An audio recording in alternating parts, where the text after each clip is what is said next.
ৰাইজৰ দলৰ এটা বৃহৎ প্ৰতিনিধি দলে আমি শিল্পী আৰু অসমৰ সংগীত জগতৰ এজন প্ৰখ্যাত সংগীত পৰিচালক ৰমেন বৰুৱা ডাঙৰীয়াৰ ঘৰলৈ গৈছিলোঁ।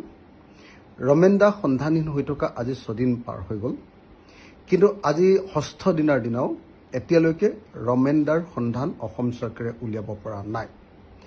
এইটো অসম চৰকাৰৰ গৃহ বিভাগৰ এটা চৰম ব্যৰ্থতা।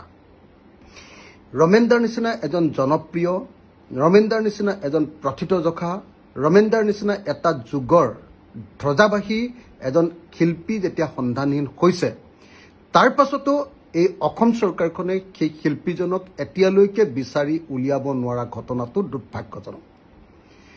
গুৱাহাটীৰ মাজমজিয়াৰ পৰা হেৰাইছে, গুৱাহাটীৰ মাজমজিয়াৰ পৰা হেৰাওঁতে CCTVৰ ফুটেজ পাইছে, মোবাইলৰ ৰেকৰ্ড পাইছে।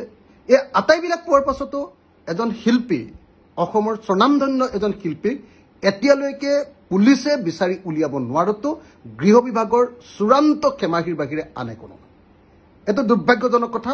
আৰু প্ৰত্যেকজন অসমীয়াই এই মুহূৰ্তত অসম চৰকাৰ আৰু গৃহ বিভাগ আৰু অসম পুলিচক নিন্দা কৰা উচিত। তো কালি অসমৰ মুখ্যমন্ত্ৰীয়ে উল্টাই ৰমেন দাৰ হেৰুৱা ঘটনাটোক এটা চৰম পৰিহাস বুলি কৈছে, নিয়তিৰ চৰম পৰিহাস। এয়া নিয়তিৰ চৰম পৰিহাস নহয়। এজন শিল্পী যি অৰ্থনৈতিকভাৱে যথেষ্ট পৰিমাণে সংকটত আছে, যাৰ ঘৰটো দেখিলে আপোনালোকে সকলোৱে অনুভৱ কৰিব যে কিমান কষ্টত তেখেতসকল আছে। তো তাৰ পাছতো আমি দেখিবলৈ পালোঁ যে চৰকাৰখনে সেই শিল্পীসকলৰ কোনো দায়িত্ব গ্ৰহণ কৰা নাই।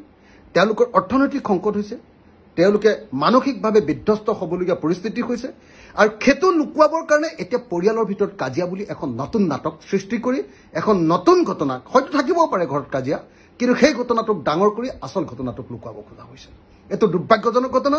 আৰু সেইকাৰণে মই সকলোকে অনুৰোধ কৰিম যে পৰিয়ালৰ ভিতৰত কি কাজিয়া হৈছে এইটো গুৰুত্বপূৰ্ণ কথা নহয়।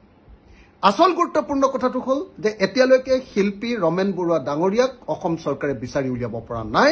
এইটো ব্যৰ্থতা।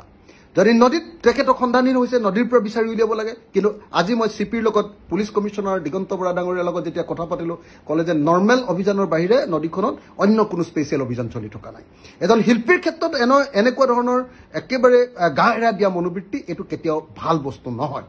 আমি চৰকাৰক দাবী জনাইছোঁ যে অতি সোনকালে চৰকাৰে, মুখ্যমন্ত্ৰী নিজে আহিব লাগে, নিজে অভিযানৰ নেতৃত্ব ল'ব লাগে, কাৰণ তেওঁ গৃহমন্ত্ৰী।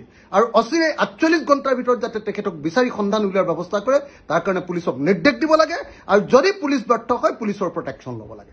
এইটো হ'ল অসমৰ মানুহৰ, অসমৰ প্ৰকৃত প্ৰত্যেকজন মানুহৰ এইটো দাবী হোৱা উচিত।